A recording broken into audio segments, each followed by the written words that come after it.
Oofla, low tech friends in your friends. Welcome back to Trek in the Future. As always, I'm Joshua Hadley. About a quarter of the time, he's Lord Justin Blanzer of the Principality of Sealand.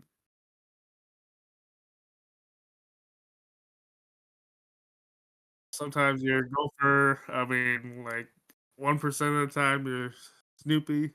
Like, yeah, oh, yeah, Gopher, that one too.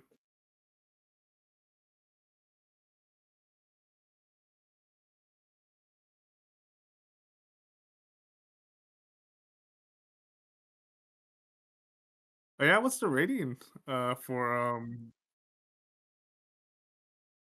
Absolutely, and it was a great episode. We're reviewing Star Trek: Strange New Worlds, and there was a new episode that came out Thursday. The slot who ate its tail, I think.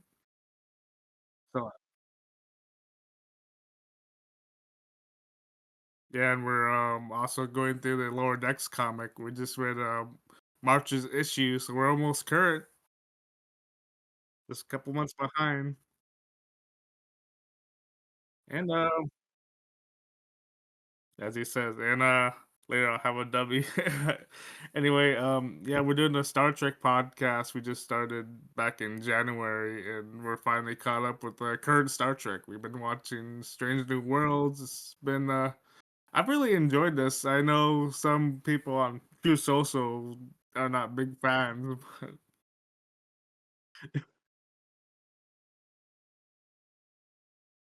yeah, I was like, oh, it's the original series.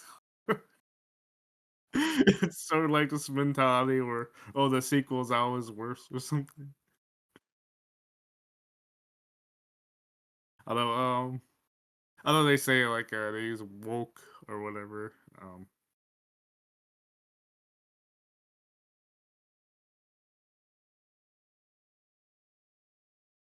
I think maybe they,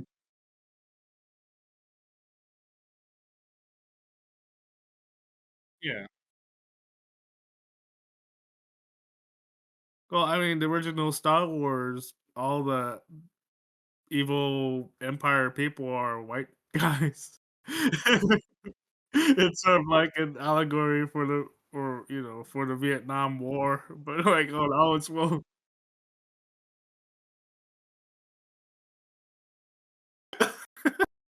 that's the ultimate one. That's how they rage against the machine. Well, alright, so we're reviewing The Slot Who Ate Its Tail, and I really enjoyed this episode. As I said on social media, it's great to see the original series crew back together. Although I was thinking, no, we're just adding Kirk in, but it was really cool.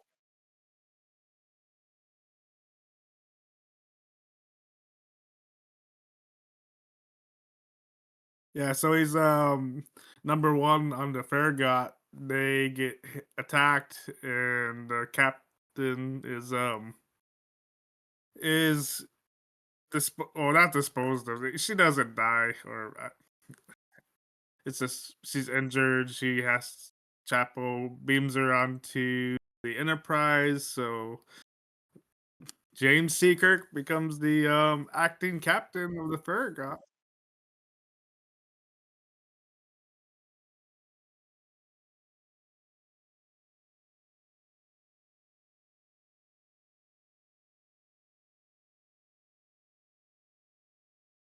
And I started seeing this in our acting city manager too. You know, I was thinking, watching this, you would think or idealize this moment where you get to be the leader or whatever is like, oh, like a coronation or something. When in reality, it can be like this, where there's a crisis and someone needs to step in up into the plate. And Kirk, he was next in line.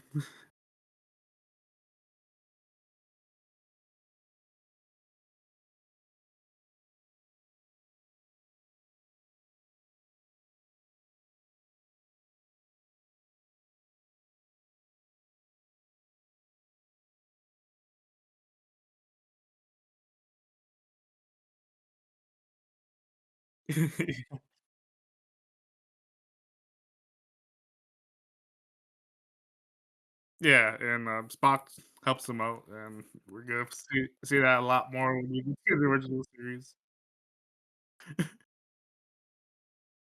Um, yeah, and, well, the Farragut has its crisis, the Enterprise comes in to save the day, and, um, so they beam onto the Farragut. Spock, Nurse Chapel, Scotty, and, um, trying to remember yeah, Uhura, I believe. Yeah, it's those 3 because, I believe there's yeah, Doctor Mbenga, he's on the original series, but he didn't get to meet up with the Farragut crew. I mean, it wasn't everyone, but still. Um, and so yeah, and that's of course when there's Chapel gets on the Farragut, she makes the decision she can't help the captain who is injured, so she's sent to the Enterprise, and that's how we get the situation where we got the original series crew back together. Um, and the I don't know.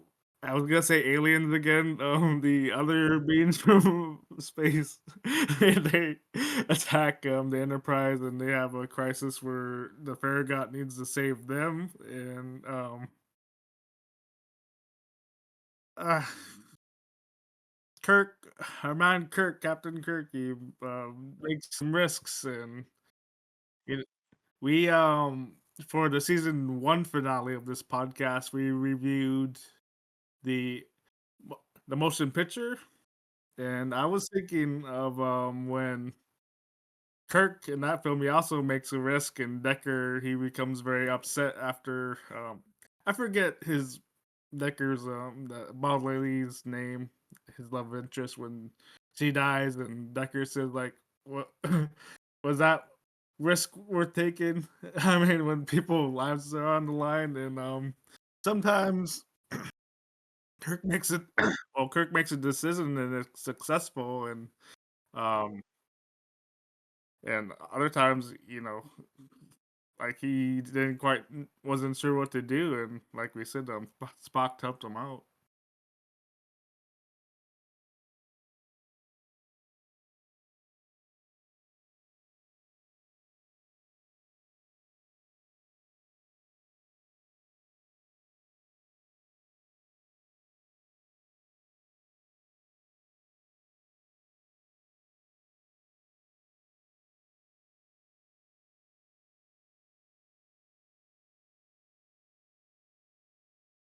Yeah,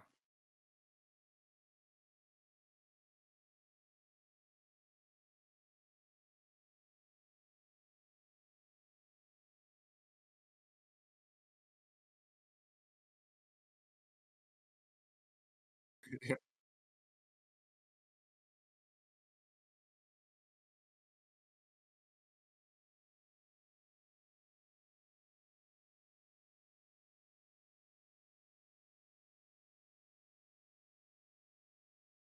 not quite like Khan, who is cryogenically frozen, so he is the same when we run into him later, and probably well, not quite as destructive, but still. And I did enjoy that. Let's see. Oh, well, I'm looking at the time, and I really enjoyed this episode. In fact, I think I might have given every episode of this season a 9 out of 10 on IMDb, and it's either that or maybe a 10. I'll rewatch it with Kitty tonight and on the side, but yeah, I really enjoyed this.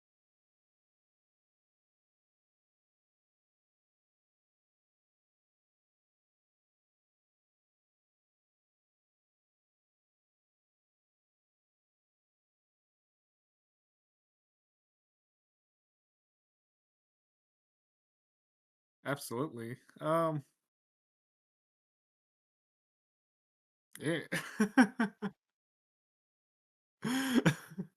Well, they're always trying to invade or something, you know. It's their nature. um, well, shoot. I'm trying to think about anything else from the episode, but I think what I need is a hit of caffeine right now. Yeah, I got W, little packet. Dragonade, yeah. Dragon fruit, dragon fruit, and pink strawberry lemonade. It contains coffee fruit extract.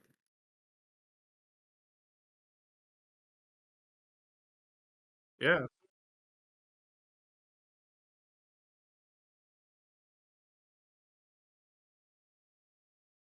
yeah, about 12 ounces of water at least, up to 16.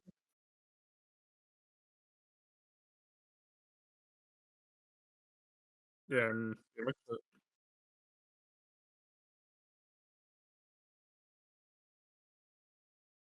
Heck yeah.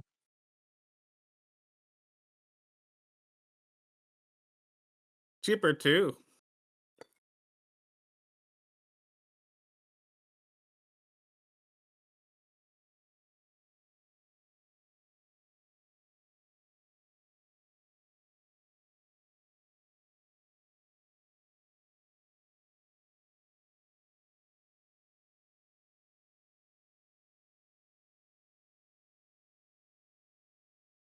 10% off.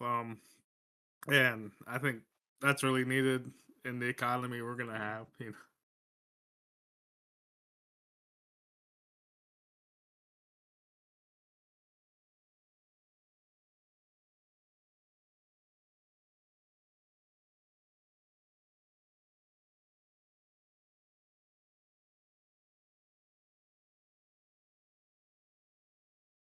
Dang. Yeah, that was really good. And it is a lot of caffeine. It's 150 grams, about 3 cups of coffee. Yeah, it's one of these gamer drinks, you know.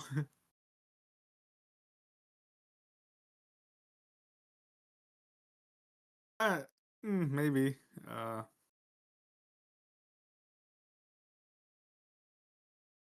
yeah. I get it depends on the coffee, I suppose. Um, and so we also been, as I mentioned earlier, reading the Lower Decks comics, and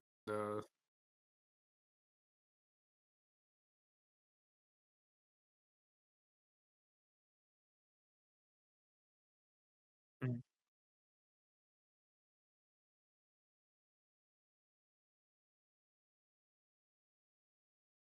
mhm.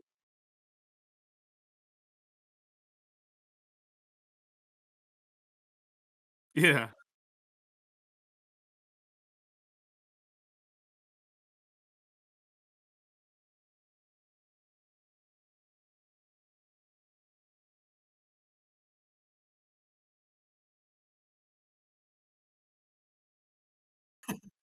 yeah,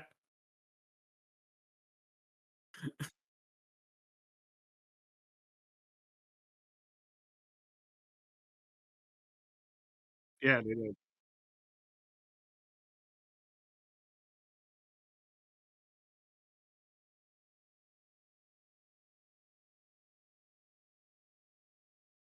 Well, Bradford and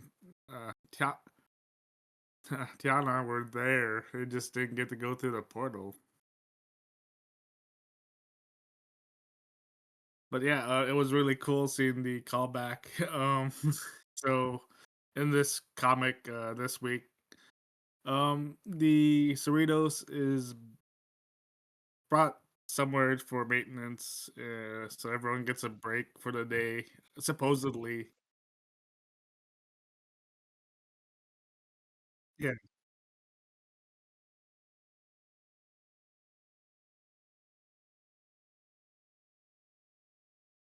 yeah, and, Beckett, yeah, I was wondering, like, "Hey, what's going" yeah, she she sneaks around, goes to where the, main officers are, her mom, the captain, and her top crew members there in a at a presentation, meeting, and she hides under a table to listen in on what's going on, and there's, some time travel shenanigans, just like, that episode you're mentioning those old scientists.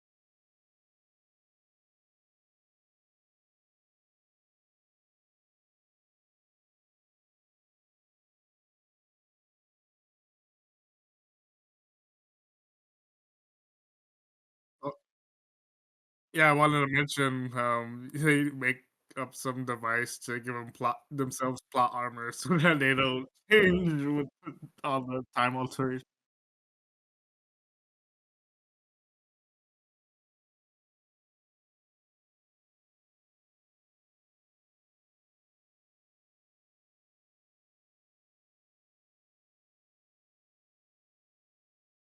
Yeah,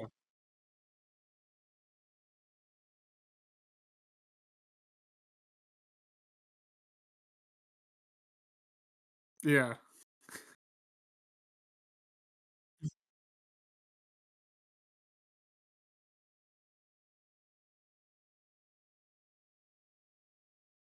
yeah, absolutely, and so we see the dinosaurs, we see something sorta similar to this where, there's alterations in the time and universe as the comic is, going, even on the same page where crew's replaced by well, at first the Ferengi have control of the ship with humans being enslaved by them. Um, oh yeah, I did wanna mention this. I got the comic, so I'll just open it up. The Ferengi, uh, is asking what the humans doing, um, and they decide to punish them with a whip.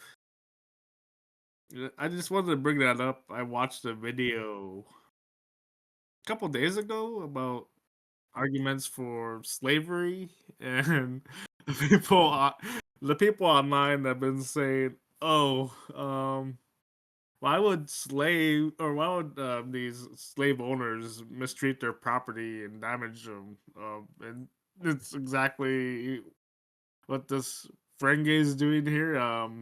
Sometimes when you show the labor discipline, you can install fear and make them do what you want. Just thought I'd bring that up. I didn't, I didn't think that was funny. I mean, it just goes to show how ridiculous some people can be online. Like, oh, if we view these people as tools, then as no one ever, like, took a video game console and threw it or took a hammer when they hit their hand, like, "Ah!"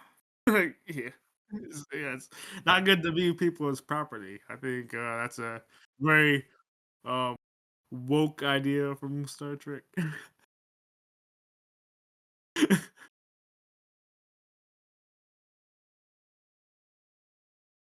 Can you believe it? The first time. Yeah. And so, yeah, that's the first time alteration. There's other ones like I forget their name, the Plactids or something. It's hmm, what I can't think of it. Maybe you have to give me a second to think. I'll be more woke than that. I guess. I can't think of it. And Kirk, I believe Kirk and Spock, like they had rom- you know, a relationship.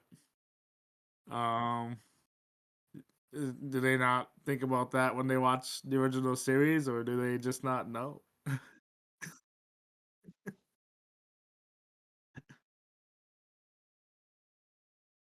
Let's see, yeah, I mean, there's a reason, or I think there's something a lot of the female fans liked about that, or something. With what 90% of the fan fiction writers back then being ladies. I'm not sure.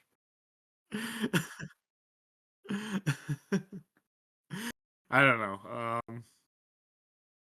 Let's see. Yeah, this comic has been pretty woke. We probably mentioned how there's been twice where there's been some little jab at capitalism. I mean, not a real jab, I guess. Kind of. I can't remember the cat lady's name where she wants a raise. We did talk about that. There was some other instance last week, but I can't recall. But yeah, there's been jokes like that.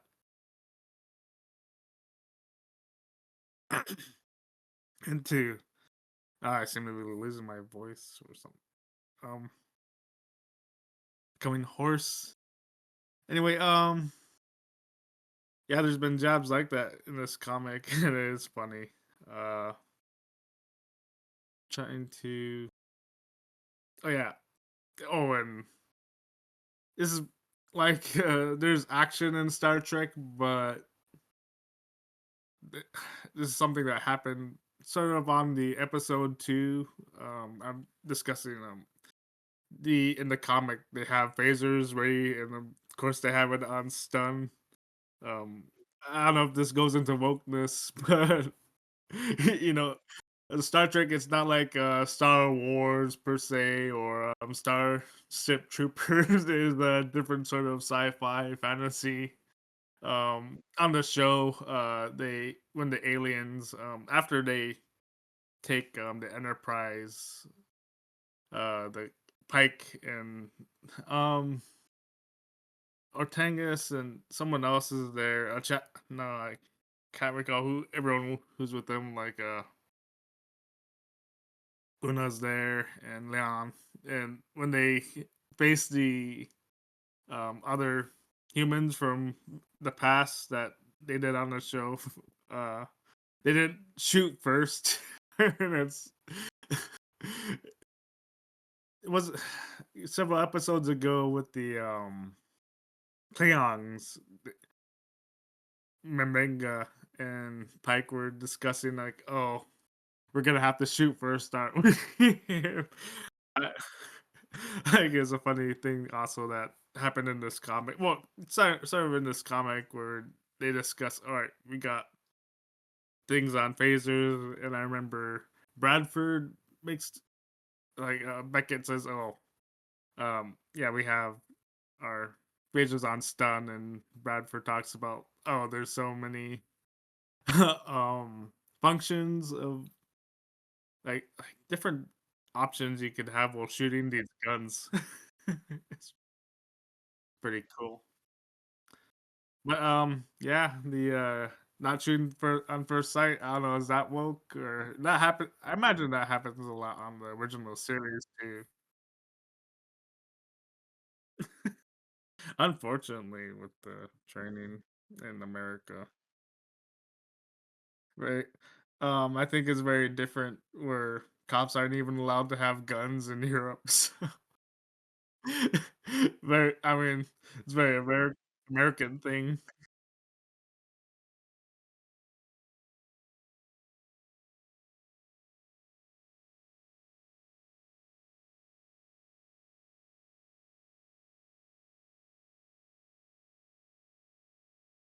Mhm.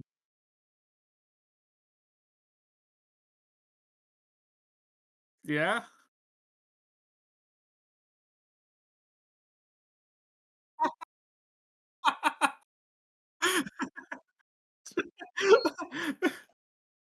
Hey, a number one fan. Hey, that's funny and ridiculous. Well, actually, some I really enjoyed the comic, but to go on to a topic I want to talk about for a couple of minutes with you is say if the Super Bowl does happen in England, these people, if they decided, oh, if I can go into the past, time travel into the past and change something, like I'll stop that.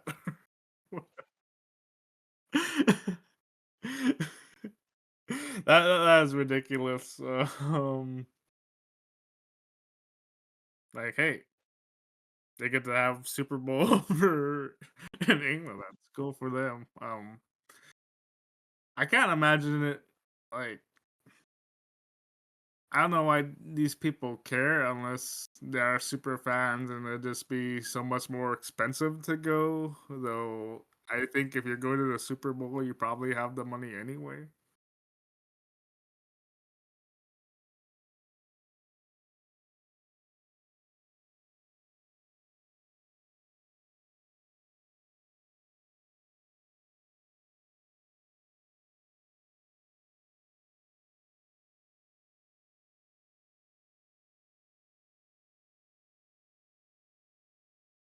Yeah,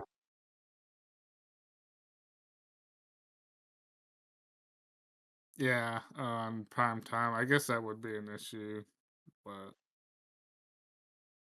um,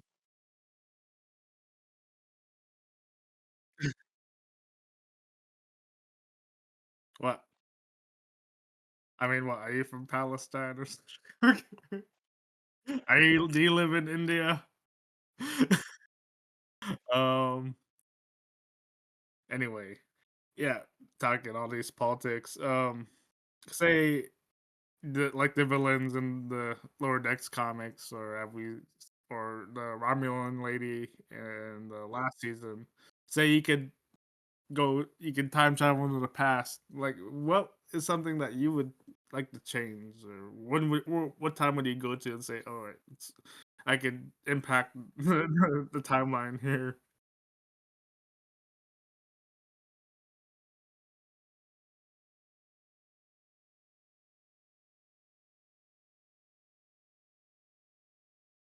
I mean, no,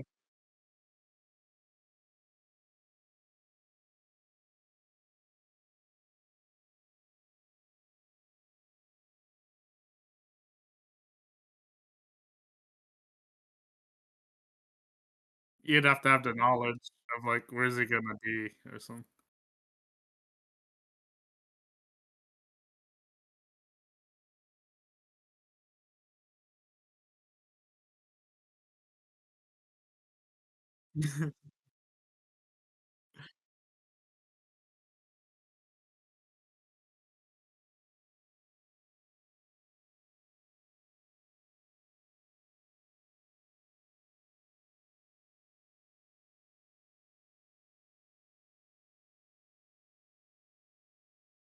Mhm.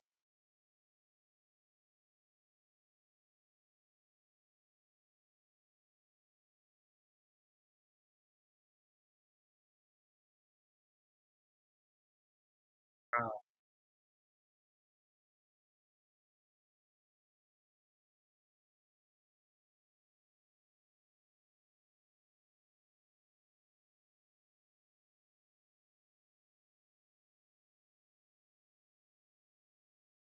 I see.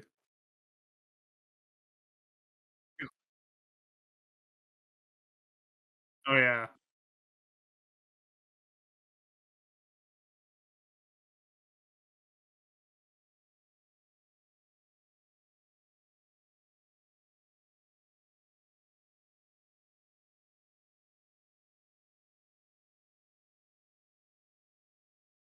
Hmm.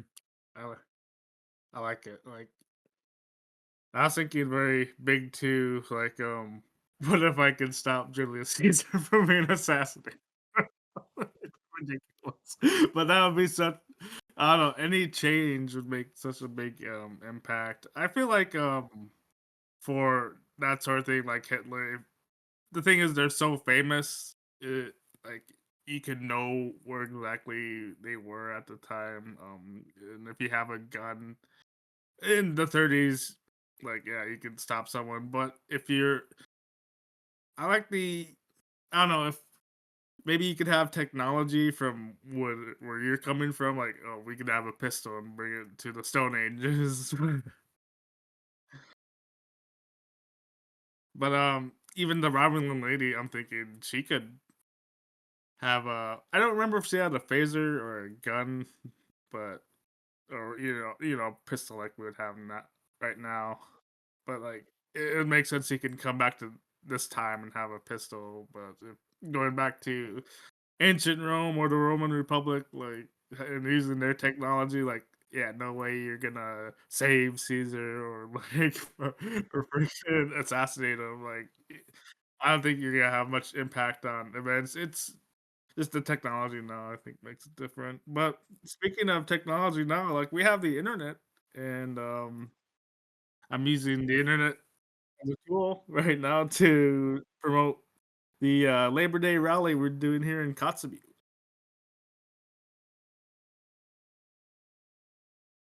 Maybe the one thing I would do if I can go into the past, I would try and like figure out how can I make just one Labor Day May Day. But actually, the way we do it now, I'll just take May Day off to do whatever, and then I'll take the United States Labor Day off too.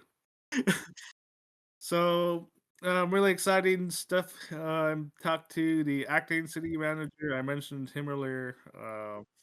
I talked to him yesterday, and maybe we could use the youth center.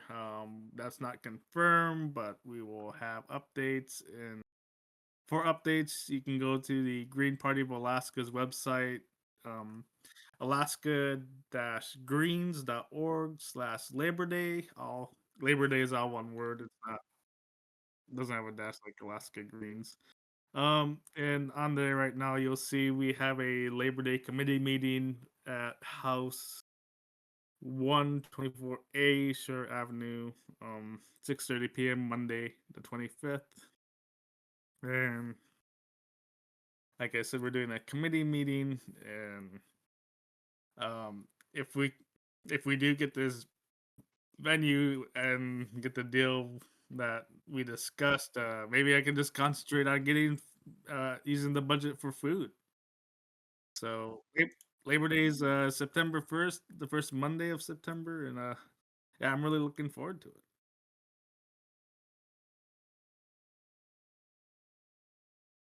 Let's see. All right, and so sorry, just going through the format. We're playing a game like Dungeons and Dragons, Trekking the Unknown.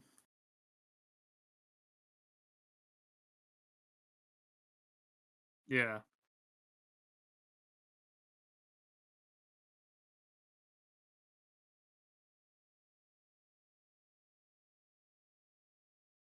Well, yeah, last the week before that was a critical failure. It's just last week it was just a high.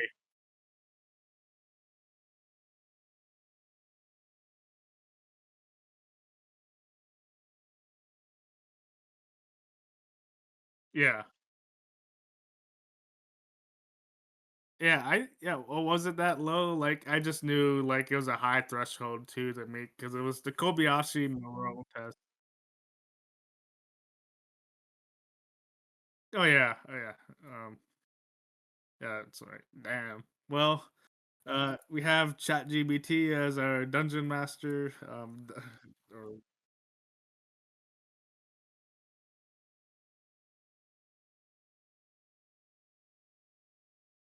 I got,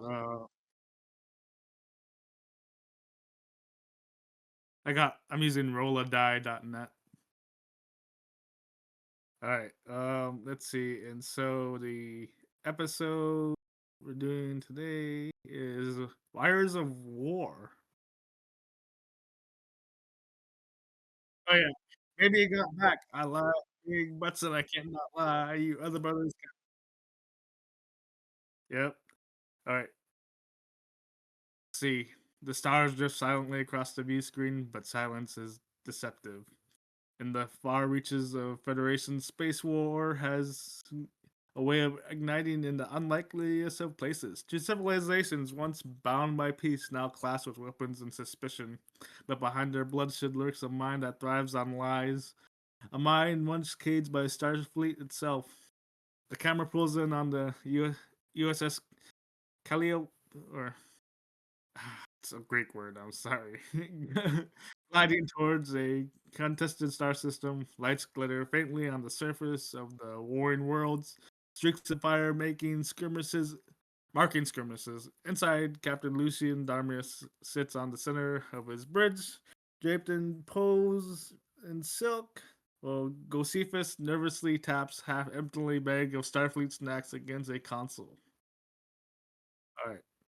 So we're going in, and we beam down, and let's see, we're at the underground data vault under the alien city ruins. Well, there we go. Even ChatGPT saying aliens. We're the aliens because we're going down to their planet, right?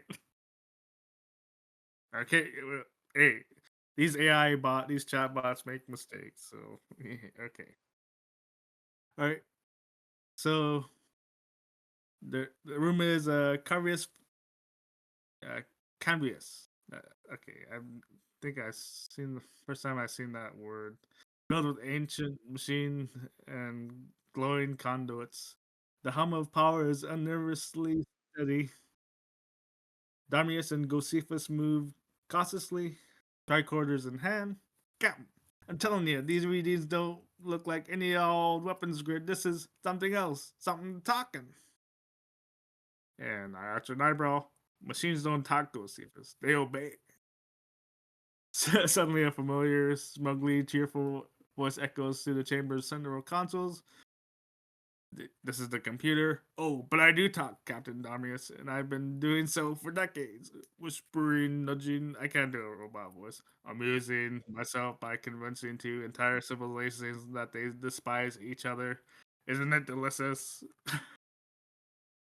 Hey, Meatballs, it's that guy. The Psycho Alexia they locked up a while back. This is a past Star Trek character. So it was you. Oh, please, don't access. It doesn't sound like that in the show. I can't do his voice. Captain, you command a starship. Every move you make, every order you give us theater.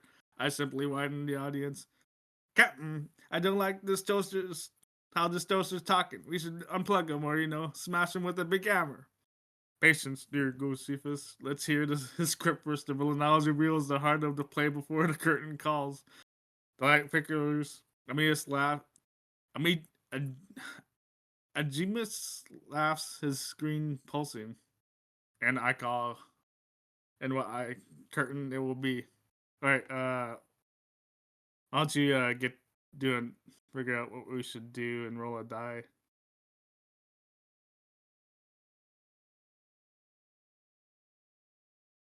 This robot's manipulating these civilizations to go war against people. What do you think we ought to do about this thing?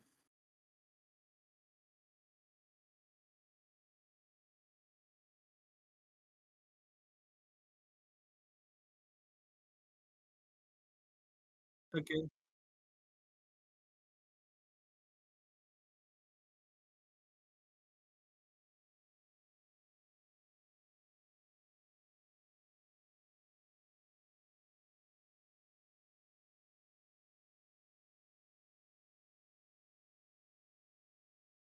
All right. Can you roll a dice?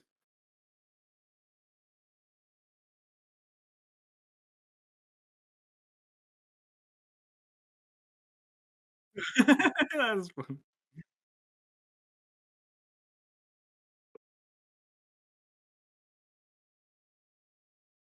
Hell yeah. All right. Let's see. All right. Back in the data vault. Goes, all right, you bucko boats. You ever tasted technologies? Trying to read it the way it's written. Because let me tell you, I just cooked up something you're gonna love." He slams a button. The module whirls, and a glowing cube of simmering pink gold light materializes, an energy encoded sample that vibrates with sensory data. It radiates the flavor of strawberry cheesecake. See, Captain Darius or Josephus, you are bribing a malevolent AI with dessert. I shouldn't say the people's names. I'm not doing voices good enough. Josephus. Not bribing, Captain. I'm classing it up. Nobody, not even an evil Siri, can resist cheesecake. It's fine. And Gemas pauses, its grid of lights flickering uncertainly. Then, for the first time, it gasps digitally. What? What is this sensation? Sweet, tart, creamy, yet mechanical in every perfection. It's beautiful. The lights pulse rapidly around, almost like a heartbeat. Ajimas sounds breathless, intoxicated.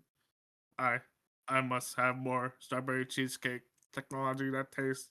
Yeah, give me what no war, no conquest could ever a pleasure worth existing for. Captain Damius.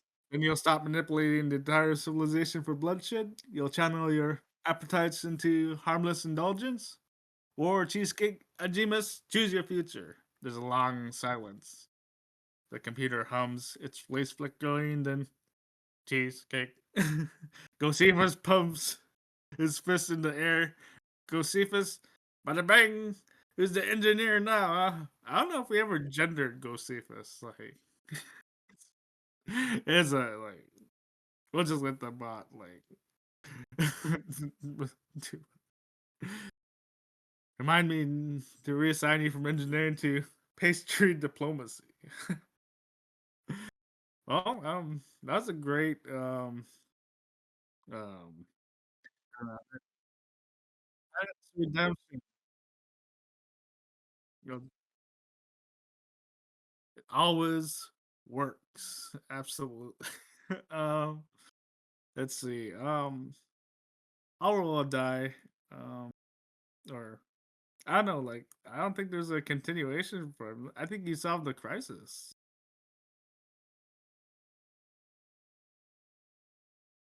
You know, it's that cheesecake. Like, yeah.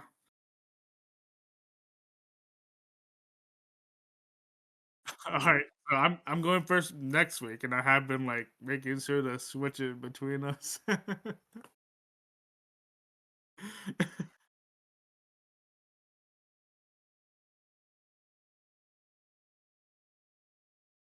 No.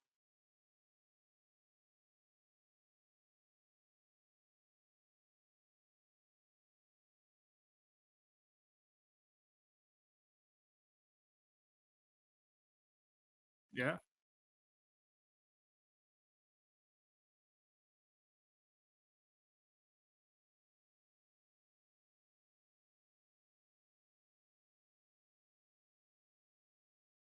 Yeah.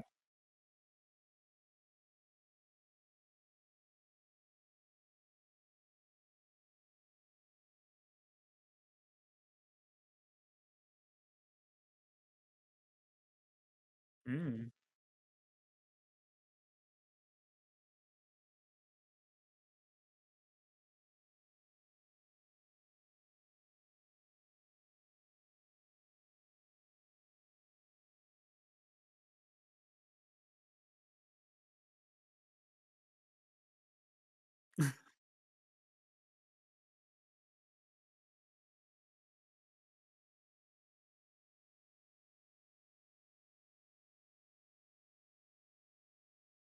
Oh, heck yeah.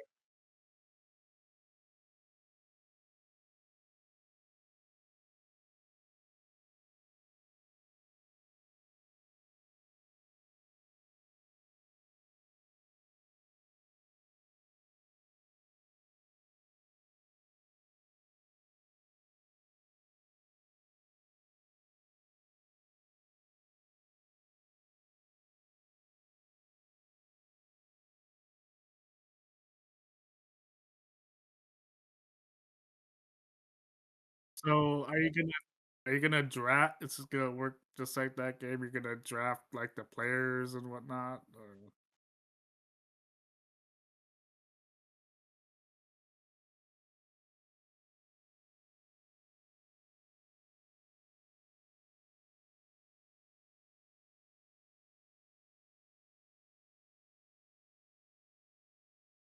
yeah.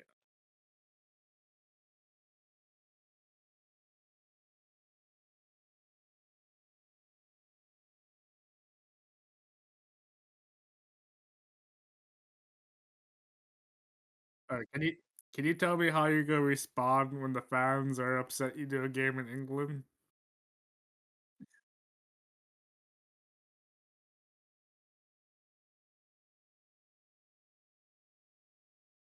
Uh, it's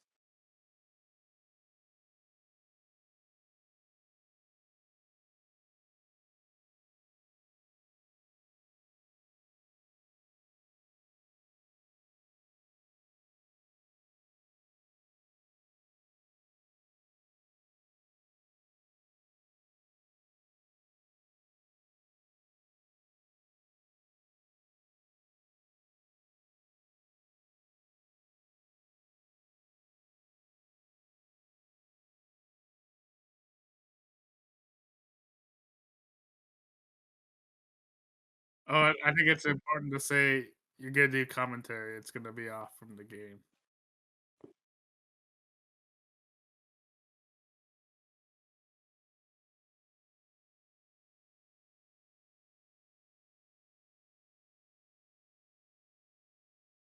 Yeah, only pepperoni.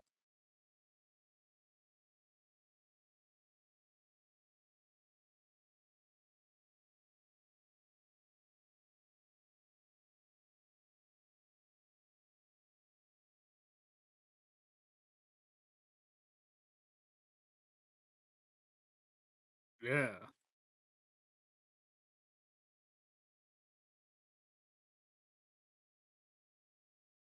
Well, if they don't win the Super Bowl, he's gonna, like, melt down or something.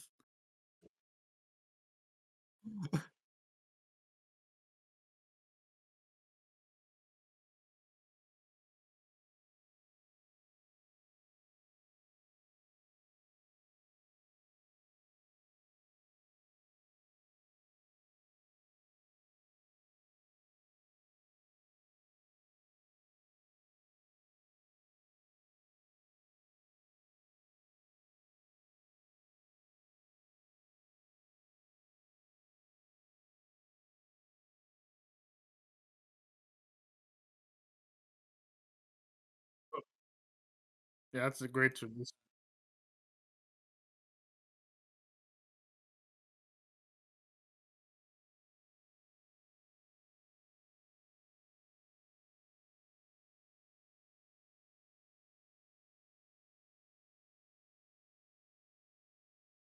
Yeah. Oh, yeah, that's right.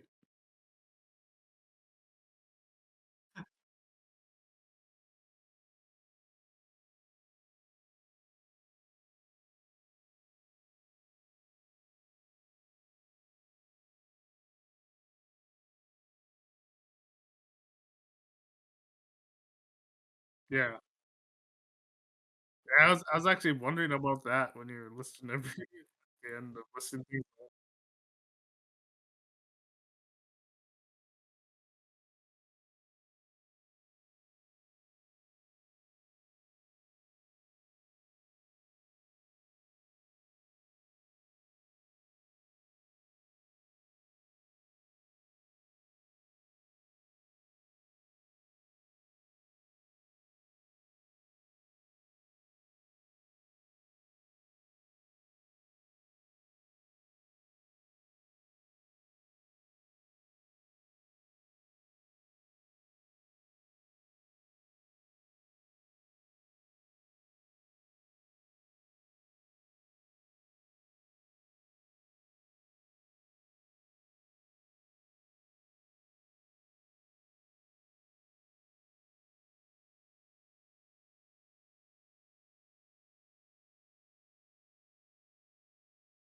How's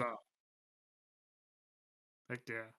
And it's all stuff to look forward to. And the I think you mentioned the thing with Jeff. It's gonna be on Twitch, just like this show.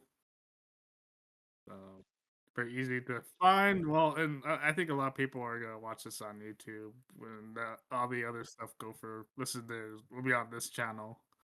Um, and so before we call it a day, what I wanted to get into is the issue with leadership today, and I think I decided this topic because I thought that was a big. I mean, leadership was a big theme or idea issue with the episode of Strange New Worlds today, and I mean, unfortunately, we have an oligarchy here in the United States. I don't know how it's different in Egypt or maybe Egypt. Egypt. Sorry, I got to use its proper name.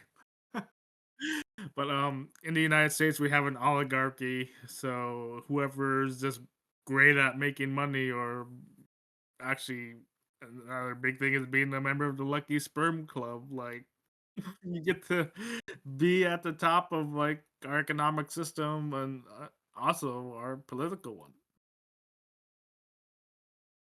And um, it's hasn't always been like that. Like I've been reading philosophy a lot.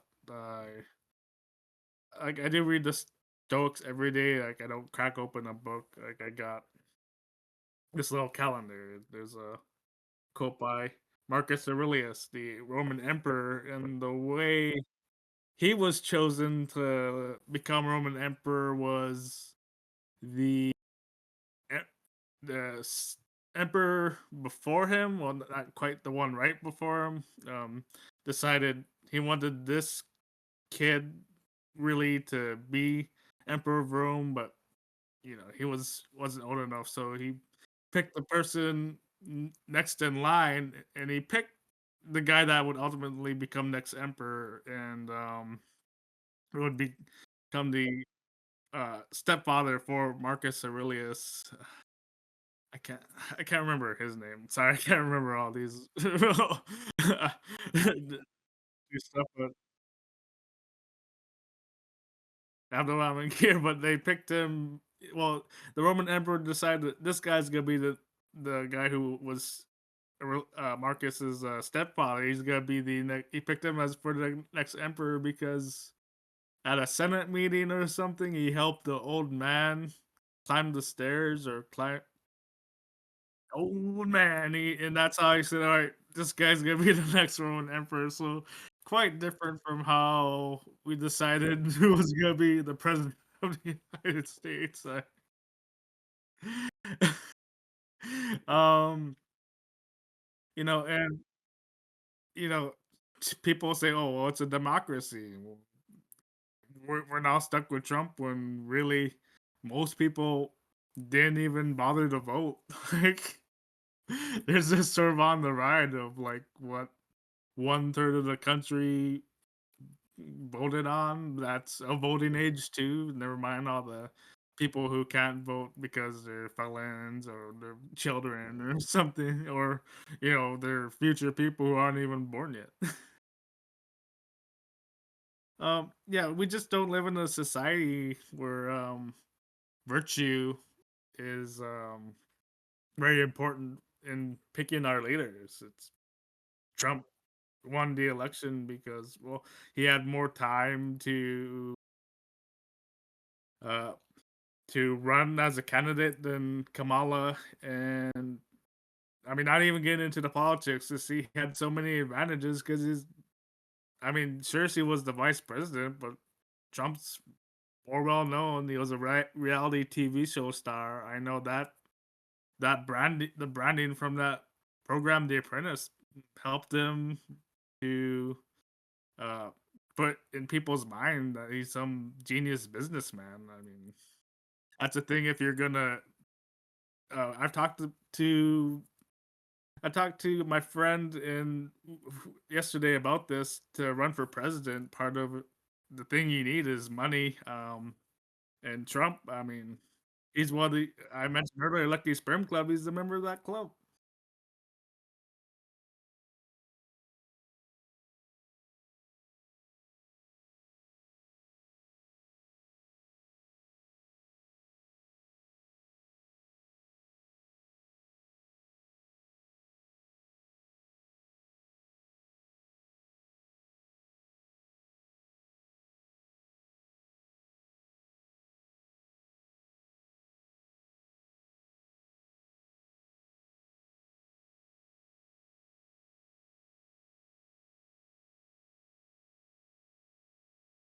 Mm.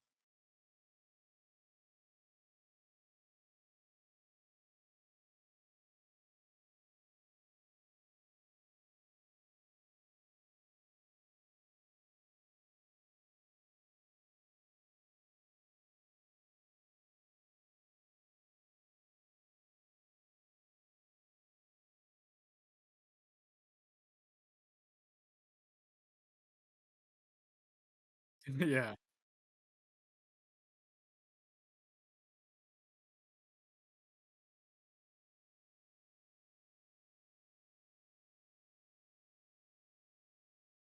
yeah, and the vibes really.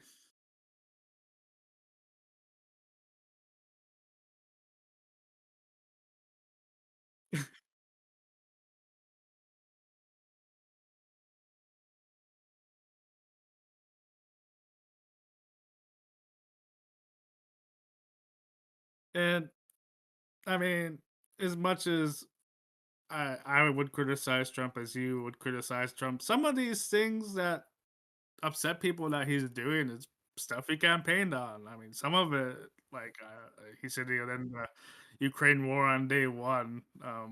You know, uh, he's gonna do it. No, he did it. Oh, oh no!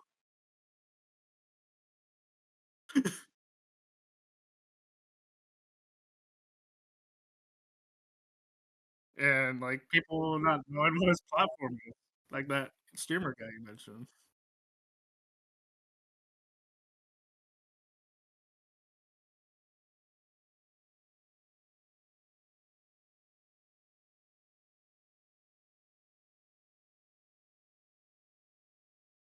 Yeah. Well, to warn the people, we're gonna be back next week here on Twitch, same Star Trek time. We'll be back.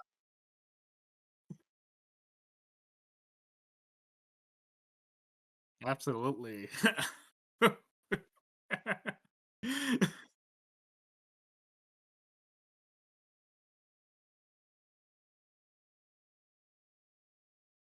is it?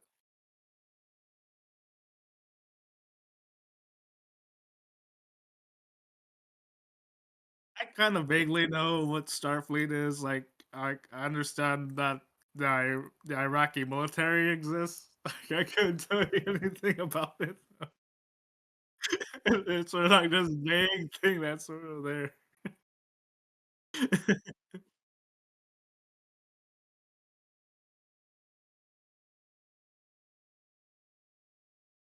Oh yeah,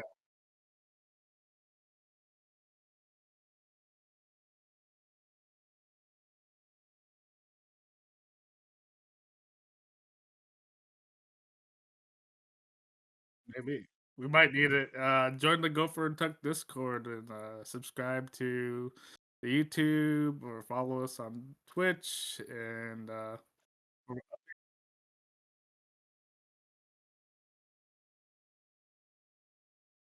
yeah, we're probably gonna do another poll. You've been with us so far, listeners, viewers. We'll probably do another movie poll.